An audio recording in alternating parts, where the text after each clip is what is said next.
effectively we enhance security by adding multinational cooperation to our long-standing bilateral ties.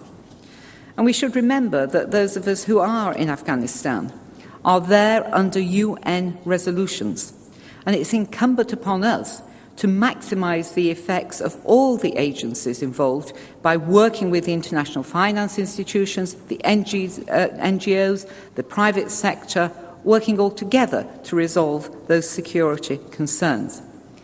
Many countries in the Asia-Pacific region are helping either militarily or providing help with governance, reconstruction, capacity building or humanitarian aid. It is greatly appreciated, though more would be welcome. And there are indeed challenges where we look to the Asia-Pacific region for guidance and to learn lessons. An example of this is that the international community has drawn from the experience of those who successfully reduced piracy in the Malacca Straits to help tackle the recent increase in pirate attacks. For the Gulf of Aden, the United Kingdom is the headquarters for the EU operation and is working in partnership with a number of Asia-Pacific countries with the International Contact Group on Piracy off the coast of Somalia. And we are encouraged by the absolutely unprecedented level of cooperation and coordination between all international forces in the region on this problem.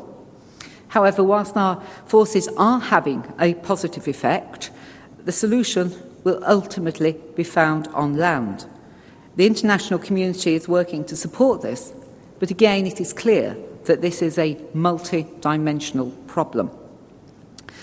But now perhaps I can say a few words about two regimes in the region that neither care for the norms of international behaviour nor indeed their own people.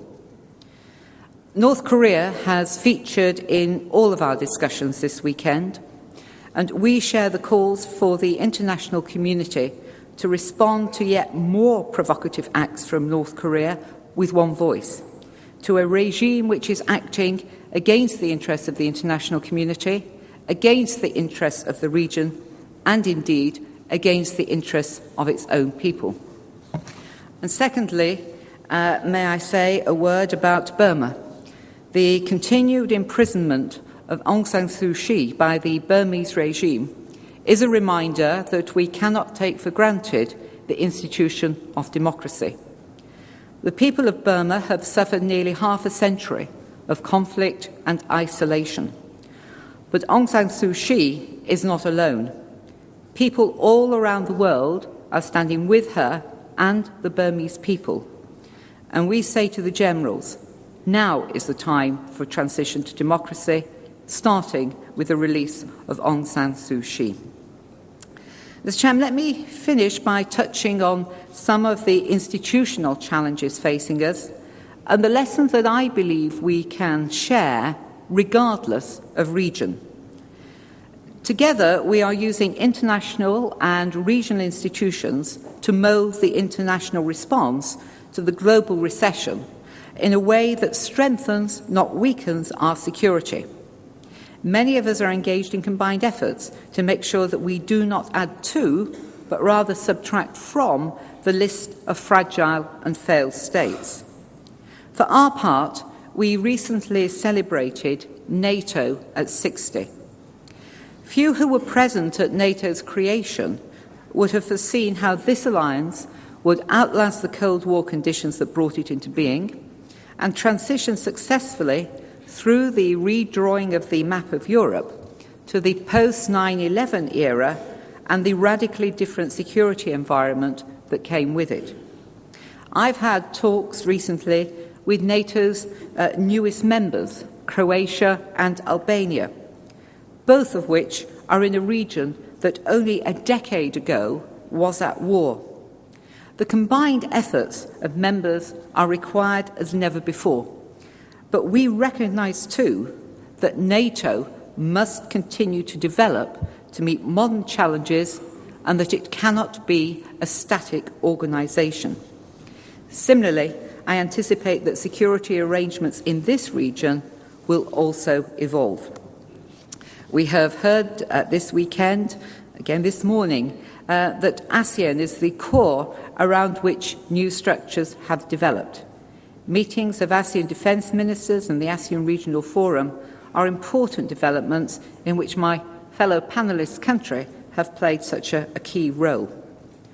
For our part, we remain committed to the five-power defence arrangements with Singapore, Malaysia, Australia and New Zealand as a significant contributor to regional stability.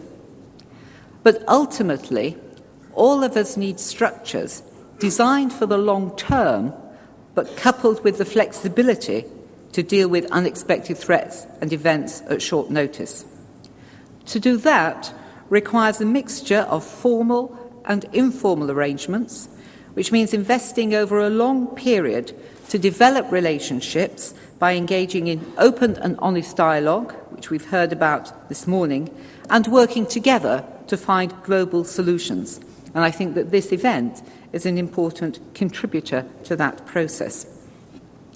We are constantly asking our armed forces to be flexible, adaptable and responsive to the ever-evolving and sometimes rapidly changing threats that we all face. We have to ensure that our institutional arrangements are also adaptable and responsive to remain relevant. Earlier, I mentioned transparency in the United Kingdom, though, of course, other countries publish information on matters such as force level and defence budgets. But greater military transparency by all nations must be our shared goal, as it reduces the risk to international security caused by uncertainty, not least in the issue of arms control. So it is important that through transparency and dialogue, we build trust and confidence, without which we risk the possibilities of miscommunication, miscalculation and misadventure. Mr. Chairman, in conclusion, may I just reiterate some of my basic messages. My conclusions are that we have to understand that the globalisation of security threats is just as developed and real as the globalisation of the world economy. That we have to use a whole variety of tools, soft and hard power, and a comprehensive approach, which requires us to coordinate our efforts internally and to cooperate internationally. To achieve this, we have a responsibility to explain to our domestic audiences that it is in their direct and personal interest to maintain this effort. Our publics see the cost, both in terms of lives and resources, and need to understand and believe that this is a price worth paying. In terms of the global financial situation, everyone recognises the dangers of protectionism and isolation. In defence and security terms, these are not an option either. Security challenges do not recede just because the world is in recession. If anything, the security environment risks becoming more uncertain, more unpredictable, and more unstable. But in an uncertain world, one thing remains certain. By cooperating in a transparent manner, the better we understand each other and learn from each other, so that together we are better able to confront the global security challenge that faces us now and in the years to come. Thank you.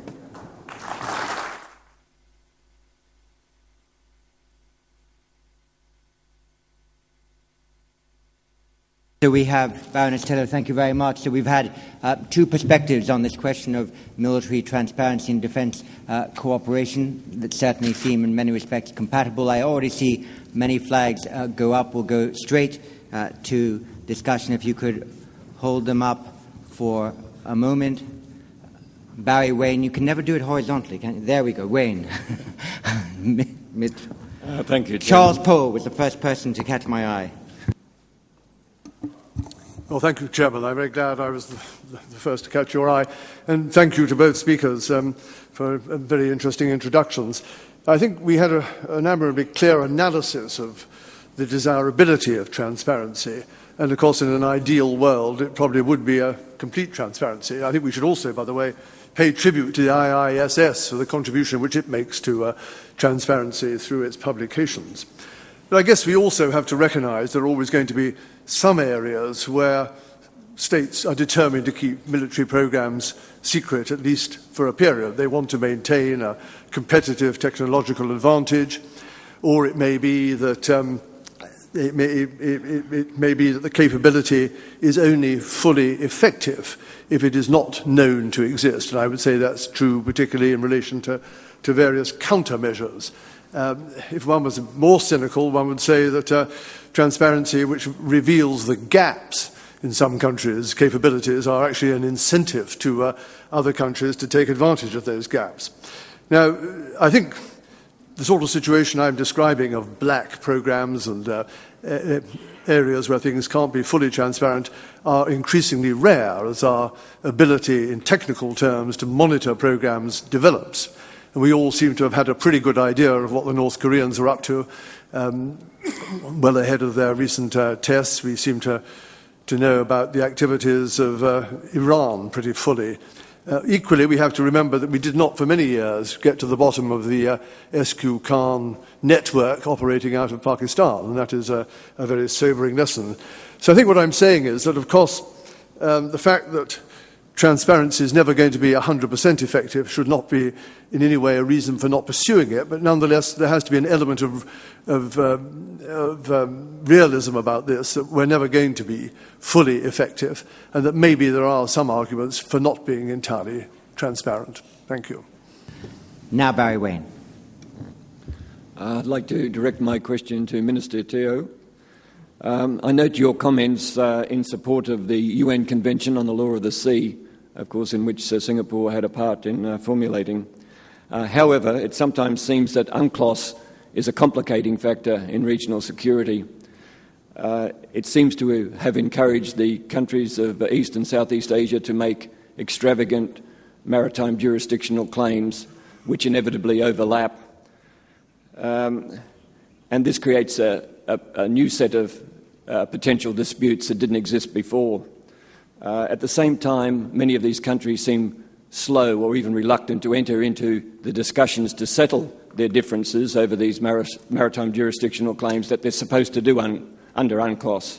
Would you care to comment? Tim Huxley. Thank you, John. My question is for Deputy Prime Minister Teo. Deputy Prime Minister, you spoke in some detail about efforts in the region to enhance military transparency and to build confidence and trust between Asia-Pacific states. But despite these measures, Asia-Pacific countries are investing more than ever in building up their military capabilities. My question is whether there are any specific aspects of contemporary military programs in this region which concern you because of their potential to destabilize. Thank you. From Republic of Korea, Chung Min Lee. Yes, Major General Zhu, I see. Yeah. My question is for Minister Taylor. Thank you so much for a very succinct speech. You're absolutely right. Concomitant with Asia's rise, there is growing Asian responsibility for global security issues, but selling it to the public can be quite problematic, as you well know. So my question to you, Minister, is this. How do you balance alliance commitments versus intrinsic interests for the UK? For example, if you have to sell to the public why you have troops on the ground in Afghanistan and why you have to have security commitments outside of the UK, and how does that impact, for example, domestic security? How do you really balance that? And a related question is, who takes the lead? Is it the Prime Minister? Is it the Defence Minister? I'm sure the Foreign Secretary is involved as well. Is there a concerted strategy from the UK's perspective to ensure that the public understands, and although they may not fully agree with the government's policy all the time, do understand the linkages between global security and domestic security? Thank you. Major General Zhu from China. Thank you, Chairman. A few comments and then a question to Mr. Deputy Prime Minister. I think the transparency, military transparency is very important in promoting the mutual understanding and increase the trust and confidence among the members. Therefore, I fully agree with you on some of your arguments, but I believe that the transparency is relative, is not absolute. For any country, not a single country is absolutely transparent. And I believe different countries with different history, different strategic culture, and different level of development may have different understanding of military transparency. For example, transparency for the United States is a sort of deterrence, while the keeping secret for DPRK is also a sort of deterrence. So my question is it possible for the United States to work out a standard which can be widely accepted in promoting the military transparency? Thank you. Mr. Sisodia from India. My question is addressed to Minister Teo. I think it needs to be recognized that we live in a world with nations may have different objectives, different national security strategies, different ethos, different approaches to security. And when there is not a great deal of similarity in those approaches, then transparency faces a lot of difficulties. There are governments which practice more openness. There are some which practice less openness. There are governments which are democratic. There are governments which are not democratic and therefore are under no compulsion to practice any openness. And civilian control over the military varies from regimes to regimes. And therefore, there would be a difficulty in having the same level of transparency. And when there is not adequate assurance that any other nation which may be seen as a potential adversary practices that transparency, then there may be hesitation on the part of a government otherwise willing also to show similar openness. There are other issues also. There are no standard norms in which information can be displayed. For instance, military balance, IMF or SIPRI, they may have different methods of calculating defense expenditures. Formats may be different. Pensions may sometimes be displayed as part of the military expenditure, sometimes not. Paramilitary forces can be differently classified. So what are the accounting methods which are being followed? And the problem becomes really acute when it comes to the question of, say, weapons of mass destruction, about which there is a great deal of opaqueness. And a point was also made about state-of-the-art technologies, where nations find it in their interest to keep it as secret as possible, because that alone guarantees its effectiveness.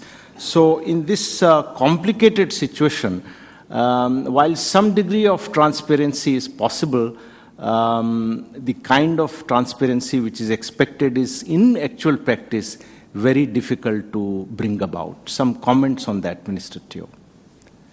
Thank you. And from Bangladesh, General Karen. Thank you, Mr. Chairman. My question is directed to Minister T.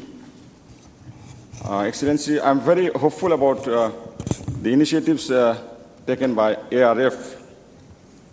I want to get your very frank assessment as to how far it can go in tackling problems in the Asia-Pacific, problems like South China Sea. You are basically doing dialogue, communication, and diplomacy. But I'm talking about the real politics in this part of the world, like South China Sea, the Spratly Island, the Dyatlov, the Senkaku Island problem. And I would not like to mention Taiwan. And then Indian Ocean given to the Indian Navy. And then the 80% of the energy passing through the routes that belongs to your part of the world. And then the Strait of Malacca. and so on and so forth, the real politics part of it. So how far you think in next 10 years or so you can go and make ARF more effective or more potent in really addressing these real issues? Thank you. And the last question, Mark Fitzpatrick. Thank you.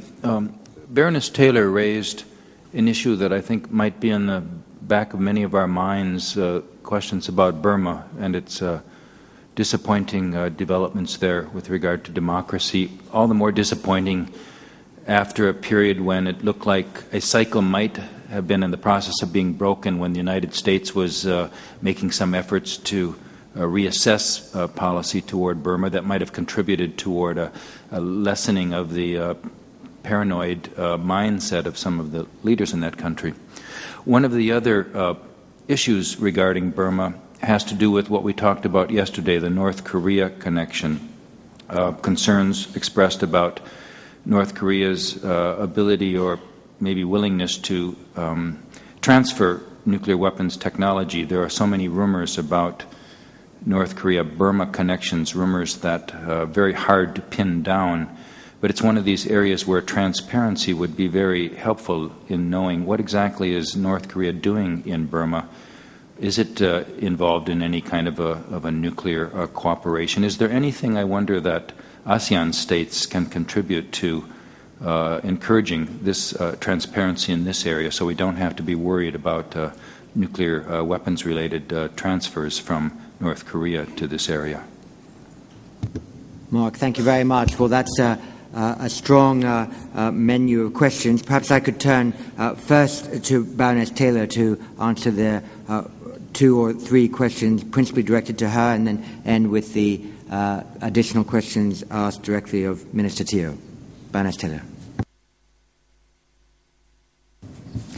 Thank you very much. On the very last question, I think that there is a real difficulty here, and it's a real example when you talk about Burma, when you talk about North Korea, in terms of the international institutions that we have not being able to deal with some of the main problems that concern us all.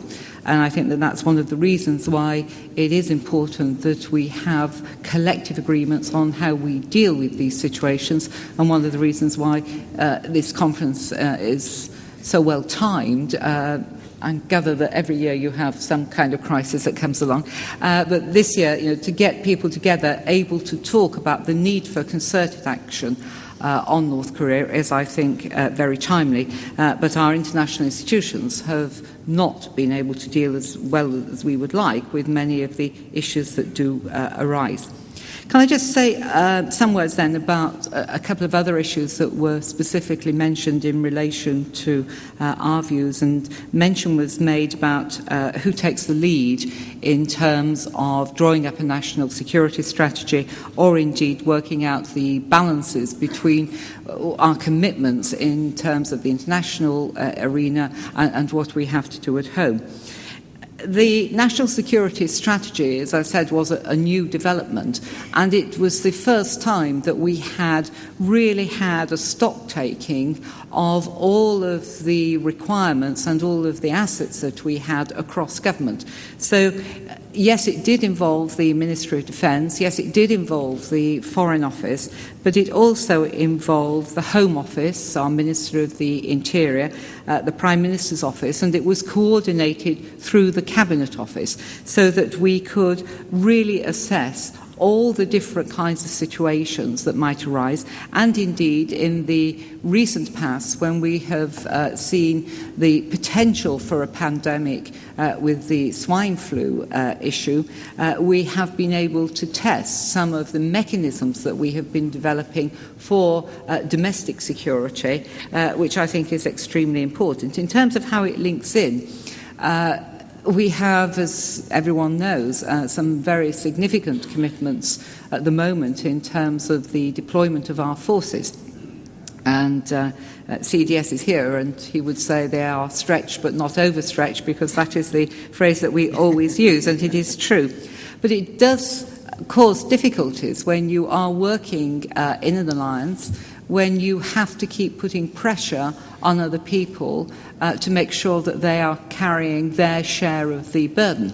And burden sharing is a problem when you are dealing with partners, because they don't always have the same arrangements for deployment that you have. They may have parliamentary constraints. They may have public opinion constraints. They may wish to enter caveats on what their roles should be.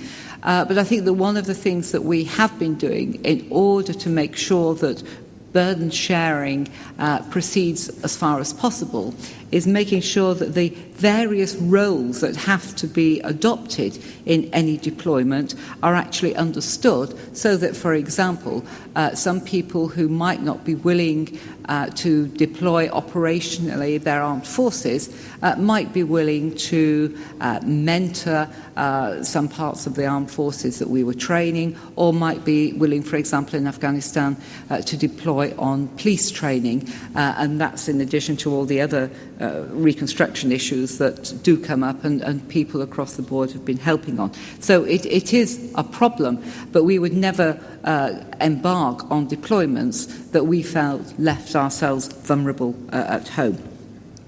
Turning to Charles Poe's question about the limitations on transparency, I think it's inevitable that there have to be limitations. It is not, I think, just the programme situation that you were mentioning, but it's also the case that operationally we do not disclose, even in answer to parliamentary questions, all the details of what we are doing operationally, because clearly that could give information to those who need it in order to mount attacks against you.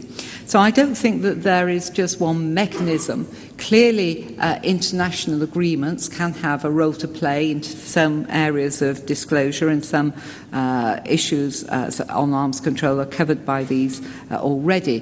Clearly, when you are entering into alliances, there are issues about compatibility and interoperability where different types of disclosure might be relevant.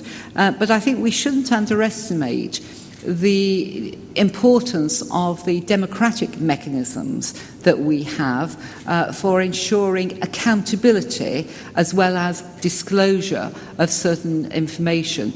In the United Kingdom, our parliamentary select committee system actually does a great deal to get that balance between what is disclosed and put into the public domain and what is briefed to the individuals but stays out with the public domain, and that is extremely important.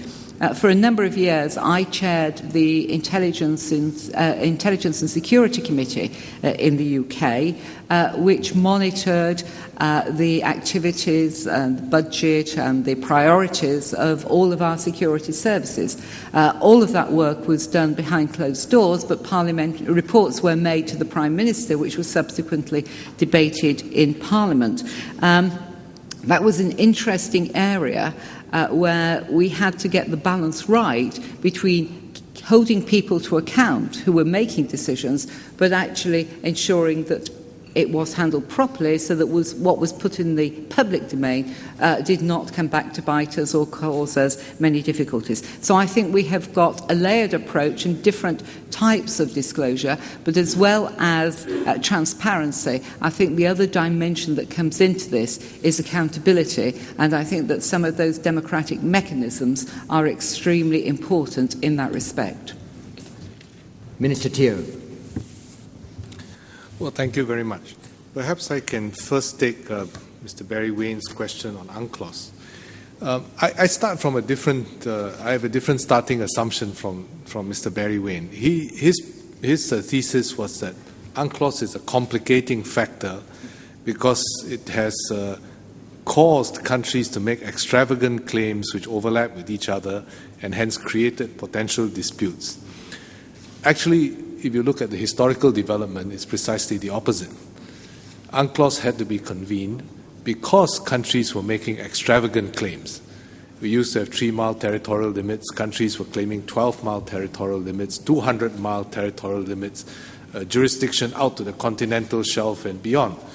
And it was very unclear what these claims constituted, what what kinds of jurisdictions different countries were desiring over these maritime domains, and at the same time, how do you balance these against the interests of user states? And I think the common heritage of mankind, I think was a word that was used for those resources that were in the international waters.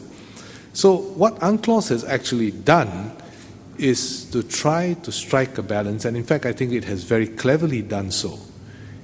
Territorial